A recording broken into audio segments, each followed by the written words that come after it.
Hello students, previous ক্লাসে আমি তোমাদেরকে এই গ্যাসের চ্যাপ্টারে অ্যামোনিয়া গ্যাসের পরীক্ষাগার প্রস্তুতি, তার ভৌত ধর্ম, হ্যাঁ, তার ভৌত ধর্ম সংক্রান্ত একটা পরীক্ষা, ফোয়ারা পরীক্ষা, সেই নিয়ে আলোচনা করেছিলাম। আজকে অ্যামোনিয়ার রাসায়নিক ধর্ম নিয়ে আলোচনা করব, হ্যাঁ, যেগুলো হচ্ছে বিভিন্ন বিক্রিয়া পরীক্ষা, এগুলোই বেশিরভাগ দেবে, কিন্তু তোমরা কিন্তু লিখে লিখে প্র্যাকটিস করবে, ঠিক আছে? আচ্ছা, তাহলে অ্যামোনিয়া ক্ষারীয় ধর্ম আছে। আমরা আগের দিনই দেখেছিলাম অ্যামোনিয়া ক্ষারীয় বলেই তাকে কিন্তু তার থেকে জল শোষণ করার জন্য কিন্তু ক্ষারীয় পদার্থ ইউজ করা হয়েছিল, যাতে ক্ষারের সাথে ক্ষারের বিক্রিয়া হয় না বলে, অর্থাৎ চুন ইউজ করা হয়েছিল। তাহলে ওর ক্ষারীয় ধর্ম আছে। ক্ষারীয় ধর্ম থাকার জন্য কি হচ্ছে, সে অ্যাসিডের সাথে বিক্রিয়া করে কি দিচ্ছে, লবণ দিচ্ছে, ঠিক আছে? অর্থাৎ অ্যামোনিয়া গ্যাস, এটা ব্যাকেটে যেটা, সেটা তার দশা বোঝায়, এটা গ্যাস অবস্থায় আছে, সেটা HCl গ্যাস, হ্যাঁ, হাইড্রোজেন ক্লোরাইড, ঠিক আছে? এটা হাইড্রোক্লোরিক অ্যাসিড না, এটাকে জলে যদি দ্রবীভূত করা হয় তবে হাইড্রোক্লোরিক অ্যাসিড হয়। তাহলে হাইড্রোজেন ক্লোরাইড গ্যাসের সাথে অ্যামোনিয়া গ্যাসের বিক্রিয়ায় অ্যামোনিয়াম ক্লোরাইড লবণ তৈরি হয়। দেখো, এটা হচ্ছে ক্ষারীয় ধর্ম আছে অ্যামোনিয়ার, আর HCl তো এর আম্লিক ধর্ম আছে। তাহলে অ্যাসিডের সাথে ক্ষারের বিক্রিয়া আমরা জানি লবণ তৈরি হয়, ঠিক আছে? তাহলে অ্যামোনিয়াম ক্লোরাইড একটা লবণ তৈরি হচ্ছে, যেটা সলিড আকারে পাওয়া যায়। অ্যামোনিয়াম ক্লোরাইডের সাদা ধোয়া পাওয়া যায়। এটা একটা বিক্রিয়া যেটা হচ্ছে দুটো গ্যাসের মিশ্রণে একটা কঠিন পদার্থ উৎপন্ন হওয়ার উদাহরণও বটে এটা। তাহলে এটা খুব ইম্পর্টেন্ট বিক্রিয়া, ঠিক আছে? ঠিক তেমনি অ্যামোনিয়ার সাথে যদি H2SO4 বিক্রিয়া ঘটানো হয়, তাহলে অ্যামোনিয়াম সালফেট লবণ উৎপন্ন করে, NH4 2SO4, ওকে? আবার অ্যামোনিয়ার সাথে যদি নাইট্রিক অ্যাসিডের বিক্রিয়া ঘটানো হয়, মানে বিভিন্ন অ্যাসিডগুলোর সাথে অ্যামোনিয়ার বিক্রিয়া ঘটিয়ে দেখছি কি লবণ তৈরি হচ্ছে, এখানে অ্যামোনিয়াম নাইট্রেট লবণ তৈরি হচ্ছে। তাহলে অ্যামোনিয়া ক্ষারীয় ধর্ম আছে বলেই কিন্তু সে অ্যাসিডের সাথে বিক্রিয়া করে লবণ দিচ্ছে। তাহলে বিক্রিয়াগুলো খুব গুরুত্বপূর্ণ, তোমরা কিন্তু প্র্যাকটিস করবে। এরপরে যেটা, সেটা হচ্ছে অক্সিজেনের সাথে বিক্রিয়া। তাহলে অক্সিজেনের সাথে অ্যামোনিয়া বিক্রিয়া করে, অল্প পরিমাণ অক্সিজেনের সাথে বিক্রিয়া করে একরকম প্রোডাক্ট দেয়, আবার বেশি পরিমাণ অক্সিজেনে যদি বিক্রিয়া করে তাহলে আলাদা প্রোডাক্ট পাবো। যেমন অ্যামোনিয়ার সাথে অক্সিজেনের বিক্রিয়া, ঠিক আছে? অক্সিজেন যদি কম পরিমাণে অক্সিজেন নেওয়া হয়, অর্থাৎ 3 অণু অক্সিজেন নিয়েছি, অ্যামোনিয়ার সাথে বিক্রিয়া করে পাচ্ছি আমরা নাইট্রোজেন গ্যাস আর জল পাচ্ছি, ওকে? বিক্রিয়াটা কিন্তু ব্যালেন্স সহ বিক্রিয়াগুলো প্র্যাকটিস করবে, ওকে? সেই অ্যামোনিয়া গ্যাসকে যদি আমরা অতিরিক্ত অক্সিজেনের মধ্যে চালনা করি, হ্যাঁ, কন্ডিশন কি, যে প্লাটিনাম রোডিয়াম অনুঘটকের উপস্থিতিতে আর 750 থেকে 900 ডিগ্রি সেন্টিগ্রেড উষ্ণতা, এই কন্ডিশন অবশ্যই দিতে হবে। একটা বিক্রিয়ার যদি কন্ডিশন থাকে, সেই শর্তগুলো না দিলে সেই বিক্রিয়া হবে না, এবং সেটা লিখলে কেটে দেবে। তাহলে অতিরিক্ত অক্সিজেনের উপস্থিতিতে যদি অ্যামোনিয়ার সাথে বিক্রিয়া ঘটানো হয় এই অনুঘটকের উপস্থিতি এবং এত টেম্পারেচারে, তবে আমরা পাবো নাইট্রিক অক্সাইড গ্যাস, আর তার সাথে জল পাবো, আর শক্তি উৎপন্ন হবে। এটা তাপ উৎপাদক বিক্রিয়া, তাহলে শক্তি উৎপন্ন হচ্ছে 90.3 কিলোজুল। তাহলে অক্সিজেনের সাথে বিক্রিয়া তোমরা কিন্তু প্র্যাকটিস করবে, খুব গুরুত্বপূর্ণ, ঠিক আছে? এরপর আসছে সোডিয়ামের সাথে বিক্রিয়া, এটাও খুব গুরুত্বপূর্ণ। হ্যাঁ, সোডিয়ামের সাথে অ্যামোনিয়ার বিক্রিয়া যদি হাই টেম্পারেচার, 360 ডিগ্রি সেন্টিগ্রেড উষ্ণতায় সোডিয়াম যদি অ্যামোনিয়ার ওপর দিয়ে চালনা করা হয়, তাহলে সোডামাইড লবণ তৈরি হয়, আর তার সাথে হাইড্রোজেন গ্যাস পাওয়া যায়, ওকে?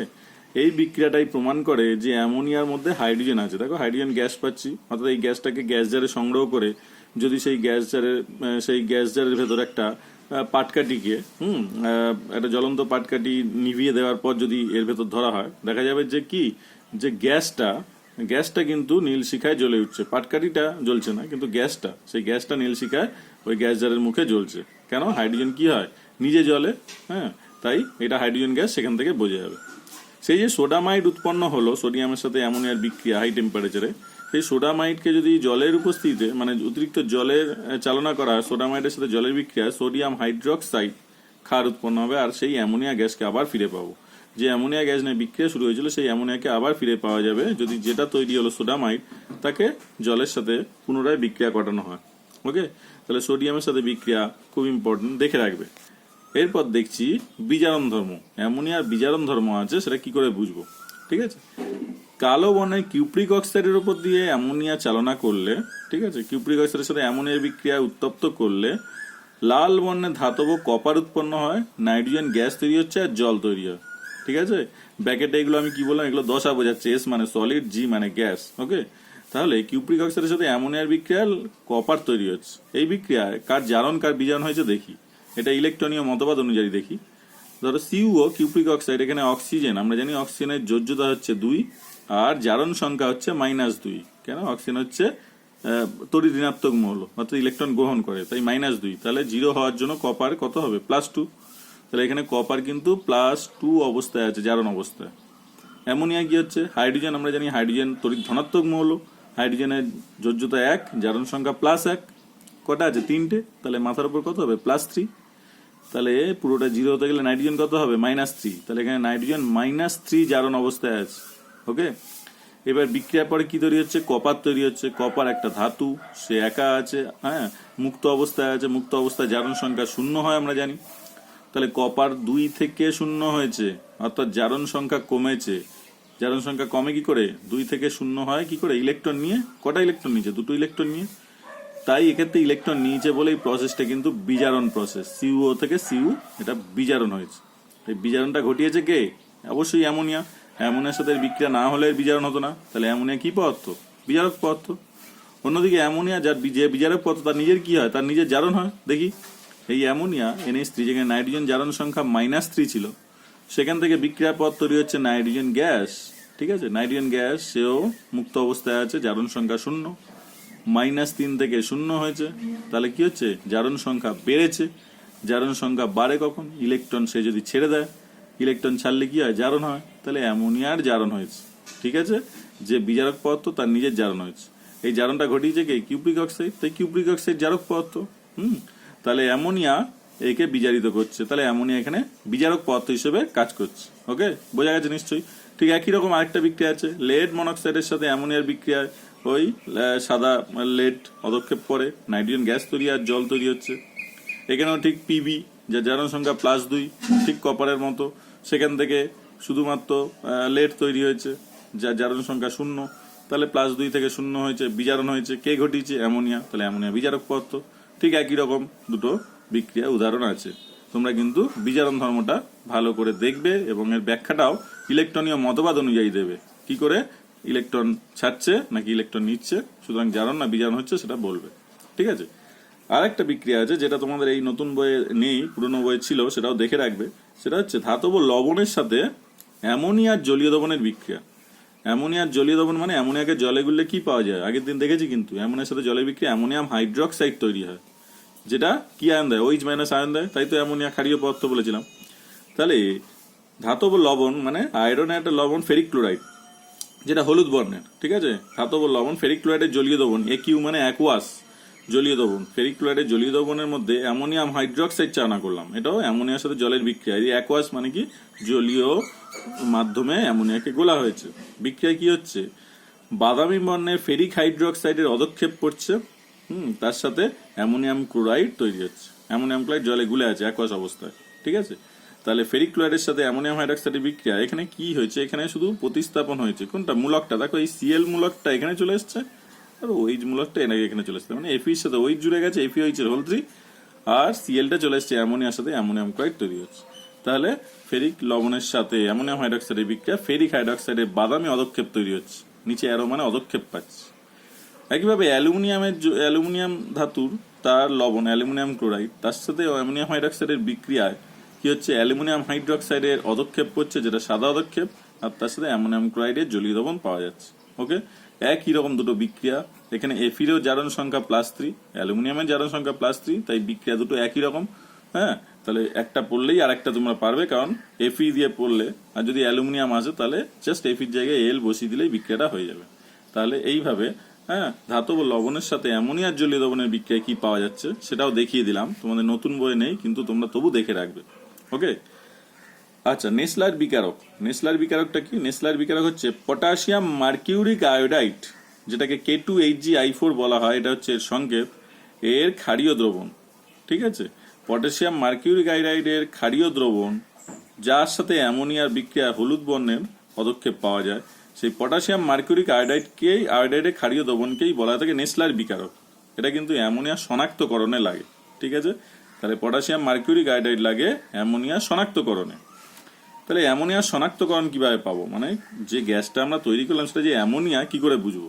একটা শনাক্তকরণ আগের দিনই পেয়েছিলাম, সেটা কি? যে ওই যে গ্যাসটা জমা হচ্ছে গ্যাস জারে, তাতে যদি আমরা একটা HCl গ্যাসে সিক্ত একটা কাঁচদণ্ড যদি তার মুখে ধরি, ঠিক আগে যেমন বিক্রিয়া দেখিয়েছিলাম, অ্যামোনিয়া গ্যাস যে গ্যাস জারে আছে তাতে যদি HCl যে অ্যাসিড, হাইড্রোক্লোরিক অ্যাসিডে একটা যদি দণ্ড চুবিয়ে যদি ওর মুখে ধরি, তাহলে অ্যামোনিয়ার সাথে HCl এর বিক্রিয়া কি হবে? ঘন সাদা ধোঁয়া ওই কাঁচদণ্ডের মুখ থেকে বেরোবে। তাহলে সেটা অবশ্যই অ্যামোনিয়াম ক্লোরাইডের ধোঁয়া। তাহলে বুঝবো যে যে গ্যাসটা নিয়ে আমরা কাজ করছি বা যে গ্যাসটা সংগ্রহ করা হয়েছে তা অবশ্যই অ্যামোনিয়া। এটা একটা শনাক্তকরণ হতে পারে। আর একটা শনাক্তকরণ কি হতে পারে, যে অ্যামোনিয়া শনাক্তকরণ একটা কি, কপার সালফেট, তোমরা জানো তুতে যাকে বলা হয়, ঠিক আছে। তুতে অ্যামোনিয়ার সংস্পর্শে এলে এটা প্রথমে বেসিক কপার সালফেট তৈরি করে। বেসিক মানে হচ্ছে যেটা ক্ষারীয়। কপার সালফেটে নীলচে সাদা পদক্ষেপ প্রথমে পড়ে, ঠিক আছে, প্রথমে নীলচে সাদা পদক্ষেপ পড়ছে। পরে যদি অতিরিক্ত অ্যামোনিয়া চালনা করা হলে না, অ্যামোনিয়ার জলীয় দ্রবণ যদি চালনা করা হয়, তাহলে নীলচে সাদাটা পরে গাঢ় নীল বর্ণের পরিণত হয়। যে যৌগটা তৈরি হয় সেটার নাম হচ্ছে টেট্রাঅ্যামিন কপার সালফেট লবণ উৎপন্ন করে। সেটা কি, কপার সালফেট তুতে, তার সাথে অ্যামোনিয়ার জলীয় দ্রবণ অর্থাৎ অ্যামোনিয়াম হাইড্রোক্সাইডের বিক্রিয়ায় কি তৈরি হচ্ছে, বেসিক কপার সালফেট। দেখো কপার সালফেট যেমন আছে রইলো, তার সাথে আবার কপার হাইড্রোক্সাইড যুক্ত হয়ে গেল, ওইচ মূলক আছে, তাই জন্য এটাকে বেসিক বলছে, মানে ক্ষারীয়। এর কালারটা, এই পুরো যৌগটার কালারটা হচ্ছে নীলাভ সাদা, ঠিক আছে। দুটো যৌগ জুড়ে আছে একসাথে, কিন্তু জুতো যৌগের মতো। আর তার সাথে আমরা লবণ পাচ্ছি একটা অ্যামোনিয়াম সালফেট।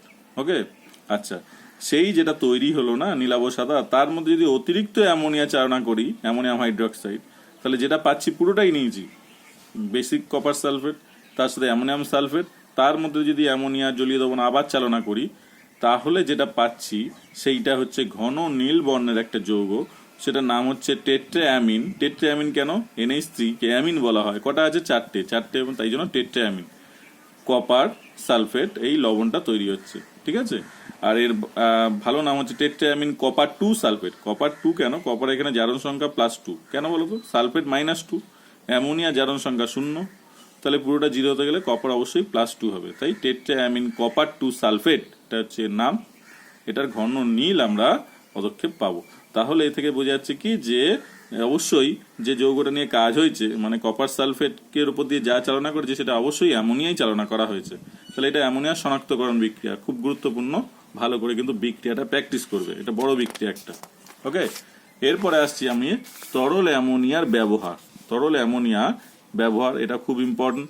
তরল অ্যামোনিয়া বাষ্পীভবনের লিনতাপের মান বেশি হওয়ার জন্য এটাকে কি হিসেবে কাজ করা হয়ে থাকে, কোল্ড স্টোরেজ। আমরা জানি কোল্ড স্টোরেজে কাজ করে লিকুইড অ্যামোনিয়া, আইসক্রিম কারখানা, বরফ কারখানা, শীতলীকরণের কাজে কিন্তু তরল অ্যামোনিয়া ব্যবহার করা হয়, খুব ইম্পর্টেন্ট কিন্তু এর ব্যবহারটা, ঠিক আছে। তাহলে আমরা অ্যামোনিয়ার শিল্প পরীক্ষাগার প্রস্তুতি পড়লাম, তার ভৌত ধর্ম পড়লাম, আর তার রাসায়নিক ধর্মগুলো আমরা আজকে দেখলাম। এবার অ্যামোনিয়ার আরেকটা প্রস্তুতি আছে, সেটা হচ্ছে শিল্প প্রস্তুতি। আমরা বলেছিলাম ইন্ডাস্ট্রিয়াল পারপাসে আমরা আরো সহজভাবে, যাতে সহজলভ্য উপাদান নিয়ে প্রস্তুত করা যায় আর বেশি পরিমাণে প্রোডাকশন পাই, তার জন্য নতুনভাবে আবার আমরা বিক্রিয়া করানো হয়। সেই অ্যামোনিয়া শিল্প প্রস্তুতিতে কি লাগে, অ্যামোনিয়া শিল্প প্রস্তুতি লাগে নাইট্রোজেন আর হাইড্রোজেন, যেগুলো ইজিলি অ্যাভেলেবেল, ঠিক আছে। 1:3 অনুপাতে নাইট্রোজেন আর হাইড্রোজেনের বিক্রিয়া অ্যামোনিয়া তৈরি করা হয়। একটা কন্ডিশন আছে, কি কন্ডিশন, চাপ লাগে 200 অ্যাটমসফিয়ার চাপ, উষ্ণতা কত লাগে 550 ডিগ্রি সেন্টিগ্রেড উষ্ণতায়, আয়রন চূর্ণ অনুঘটক বা Fe2O3 ফেরিক অক্সাইড অনুঘটক, আর মলিবডেনাম উদ্দীপকের উপস্থিতিতে এই বিক্রিয়াটা ঘটানো হয়। অর্থাৎ এই বিক্রিয়াটায় কন্ডিশনে চাপও লাগে, তাপও লাগে, অনুঘটকও লাগে, উদ্দীপকও লাগে, দিয়ে নাইট্রোজেনের সাথে হাইড্রোজেনের বিক্রিয়া অ্যামোনিয়া তৈরি হচ্ছে।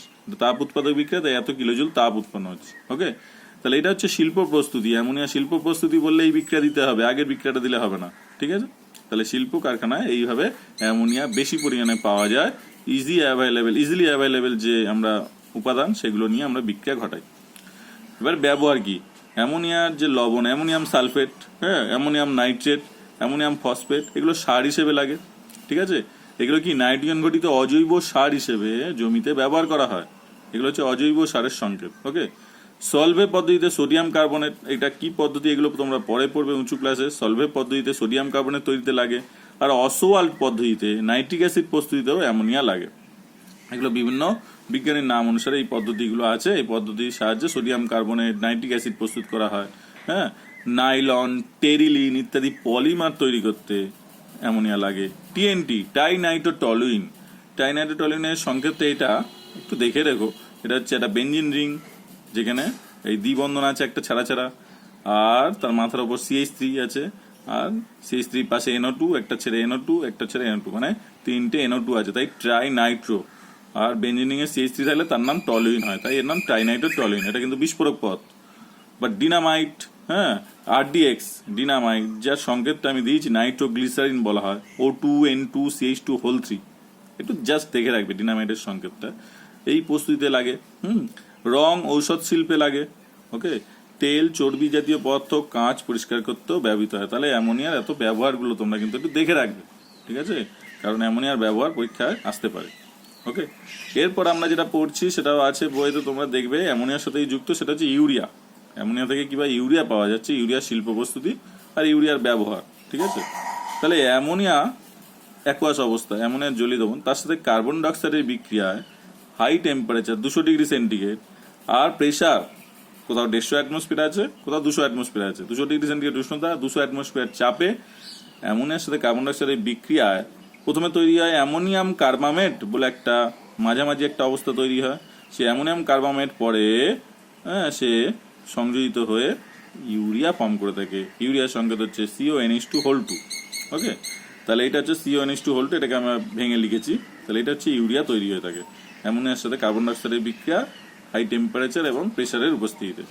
তাহলে ইউরিয়া, এবার ইউরিয়ার ব্যবহার কি, নাইট্রোজেনযুক্ত সার হিসেবে, কি সার, জৈব সার হিসেবে ব্যবহৃত হয়। ইউরিয়া ফর্মালডিহাইড রেজিন প্রস্তুতিতে লাগে, ঠিক আছে। এই জিনিসটা উঁচু ক্লাসে পড়বে। রেজিনটা কি, রেজিনটা হচ্ছে তোমার বিভিন্ন পিউরিফাই করতে লাগে, কম্পাউন্ড পিউরিফাই করতে রেজিন লাগে।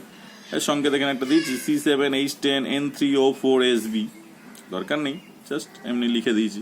ঘুমের ওষুধ আর কালার জ্বরের ঔষধ, যেটার নাম হচ্ছে ইউরিয়া স্টিবামিন তৈরিতে লাগে, খুব ইম্পর্টেন্ট কিন্তু। হ্যাঁ, ইউরিয়া কোন কাজে লাগে, এটা হচ্ছে খুব ইম্পর্টেন্ট একটা ব্যবহার।